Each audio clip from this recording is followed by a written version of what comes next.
Hi ವೀಕ್ಷಕರೇ, welcome to my channel. ಇವತ್ತು ನಾನು ಮರಗೆಣಸಿನ ಪಲ್ಯನ ಹೇಗೆ ಮಾಡೋದು ಅಂತ ತೋರಿಸ್ತಾ ಇದ್ದೀನಿ.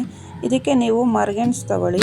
ಮರಗೆಣಸು ಮೇಲೆಲ್ಲ ಸ್ವಲ್ಪ ಮಣ್ಣಿರುತ್ತೆ, ಚೆನ್ನಾಗಿ ನೀರಲ್ಲಿ ವಾಶ್ ಮಾಡ್ಕೊಂಡ್ಬಿಟ್ಟು ಈ ಥರ ಅರ್ಧ ಪೀಸ್ ಮಾಡಿ ನಿಧಾನಕ್ಕೆ ಸಿಪ್ಪೆ ಎಲ್ಲ ಬಿಡಿಸ್ಕೊಳ್ಳಿ.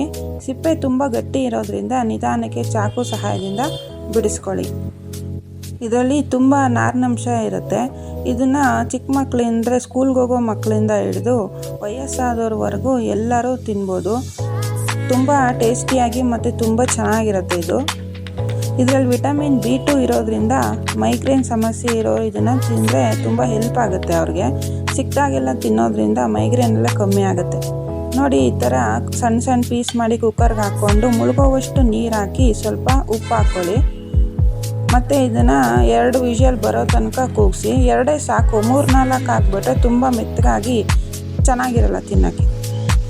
ಪ್ರೆಷರೆಲ್ಲ ಬಿಟ್ಟ ಮೇಲೆ ಈ ಥರ ಕುಕ್ಕರ್ ತಗೊಂಡ್ಬಿಟ್ಟು ಸೋಸೋ ಪಾತ್ರೆ ಇರುತ್ತಲ್ಲ ಅದಕ್ಕೆ ಹಾಕ್ಕೊಂಡು ಸೋಸ್ಕೊಳ್ಳಿ. ನೀರೆಲ್ಲ ಸ್ವಲ್ಪ ಚೆನ್ನಾಗಿ ಇಳ್ದೋಗ್ಬೇಕು. ನೀರೆಲ್ಲ ಸೋಸಿದ್ದೆಲ್ಲ ಆದಮೇಲೆ ಸ್ವಲ್ಪ ಒಗ್ಗರಣೆ ಕೊಡಿ. ಇದಕ್ಕೆ ಒಗ್ಗರಣೆಗೆ ಸಾಸಿವೆ, ಆಮೇಲೆ ಕಡಲೆಬೇಳೆ, ಈರುಳ್ಳಿ ಎಲ್ಲ ಹಾಕ್ಬಿಟ್ಟು ಚೆನ್ನಾಗಿ ಒಗ್ಗರಣೆ ಕೊಡಿ. ಇದು ಬಾಕ್ಸ್ಗೂ ತೊಗೊಂಡೋಗ್ಬೋದು ಫ್ರೆಂಡ್ಸ್. ಪಲ್ಯ ಥರನೂ ತಿನ್ಬೋದು, ಸಂಜೆ ಸ್ನ್ಯಾಕ್ಸ್ ಥರನೂ ತಿನ್ಬೋದು. ತುಂಬ ಹೆಲ್ತಿಯಾಗಿರುತ್ತೆ ಮತ್ತು ತುಂಬ ಚೆನ್ನಾಗಿರುತ್ತೆ. ಆಚೆ ಜಂಕ್ ಫುಡ್ಸ್ ತಿನ್ನೋದಕ್ಕಿಂತ ಈ ಥರ ಮಾಡ್ಕೊಂಡು ತಿನ್ನಬೇಕು, ತುಂಬ ಚೆನ್ನಾಗಿರುತ್ತೆ. ಇದೆಲ್ಲ ಹಳೆ ಅಡುಗೆಗಳು ತುಂಬ ಟೇಸ್ಟಿಯಾಗಿರುತ್ತೆ. ನಮ್ಮ ಅಜ್ಜಿ ಎಲ್ಲ ಇದನ್ನು ಮಾಡ್ತಾಯಿದ್ರು. ನೋಡಿ, ಈ ಥರ ಕೊತ್ತಂಬರಿ ಸೊಪ್ಪು ಮತ್ತು ತೆಂಗಿನಕಾಯಿ ಹಾಕೋದ್ರಿಂದ ಟೇಸ್ಟ್ ಇನ್ನೂ ಚೆನ್ನಾಗಿರುತ್ತೆ.